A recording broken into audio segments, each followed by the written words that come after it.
गुजरात से तड़ीपार हार्दिक पटेल द्वारा अपना जन्मदिन नाथद्वारा में मनाने के बाद से उसे उदयपुर पुलिस ने नजरबंद कर रखा हुआ है। हार्दिक पटेल को प्रतापनगर इलाके में स्थित अपने आवास से बाहर भी नहीं निकलने दिया जा रहा है।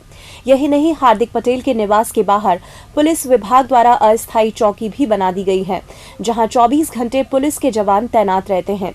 यही नहीं, घर के बाहर 2 सीसीटीवी कैमरा भी लगाए गए हैं, जिसके मार्फत हार्दिक पटेल के घर निगरानी रखी जा रही है। साथ ही हार्दिक से मिलने आने वाले लोगों की फोटोग्राफी और वीडियोग्राफी करवाकर उनके नाम और पते भी नोट किए जा रहे हैं।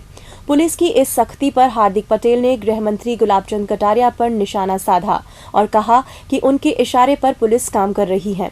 हालांकि वे खुद सार्वजनिक मंच से मुझे कहीं भी घूमने की बात कह रहे हैं। हार्दिक पटेल ने पुलिस की कार्यप्रणाली को अंग्रेजों के जमाने की कार्यप्रणाली की तरह बताया।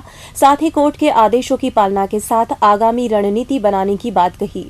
हार्दिक पटेल ने कहा कि राजस्थान में टीएसपी क्षेत्र के लोग, राजपूत समाज के प्रतिनिधि और गुर्जर आंदोलन के प्रतिनिधियों ने उनसे मुलाकात की है और यदि जरूरत होगी तो वे उनका सहयोग जरूर करेंगे। हार्दिक आज कोर्ट के आदेशों की पालना के लिए प्रतापनगर थाने उपस्थिति देने पहुंचे। हार्दिक के साथ 4 गाड़ियों का काफिला था। वहीं हार्दिक थाने में उपस्थिति दर्ज कराकर पुनः अपने निवास पर आ पहुंचे। हार्दिक पटेल ने साफ किया कि उनके अधिवक्ता कोर्ट का आदेश लेकर उदयपुर आ रहे हैं और उसके बाद वे पुलिस के अधिकारियों से मिलकर कोर्ट के आदेश को समझाएंगे। नहीं, आदेश तो वही है, लेकिन आज फिर से एक बार गृह मंत्री साहब ने बोल दिया कि भाई आप कहीं पर भी घूम सकते हो। तो मतलब पुलिस भी क्या कर रही है, गृह मंत्री भी अलग से स्टेटमेंट दे रहे हैं। लेकिन कोई बात नहीं, कल हमारे वो लोअर साहब आ रहे हैं तो वो बात कर लेंगे। लेकिन हमें इतना मालूम है कि हमें गुजरात में नहीं जाना, बाकी पूरे देश में कहीं पर भी जा सकते हैं। नहीं, बिल्कुल सही है, क्योंकि जिस प्रकार कैमरे लगाए गए, लोग आते तो उनकी वीडियो होती है, उनके नाम पते सब कुछ लिखा जाता है। और आज़ाद हिंदुस्तान में तो ये गलत ही है ना, इस प्रकार आप करोगे।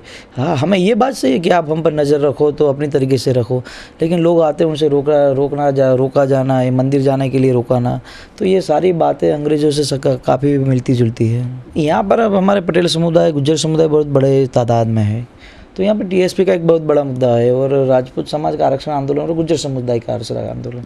तो सब लोग यहाँ पर मिलते जा रहे हैं। रोज़ 100 से 1000 से 1500 लोग आते हैं, तो उनका जो यहाँ पर नाम वो उपस्थित करते हैं, दर्ज करते हैं, तो उससे ये उनका काम है कि पूरे रात को ये पूरा लिस्ट पता नहीं गृह मंत्री साहब को भेजते हैं या किसको भेजते हैं।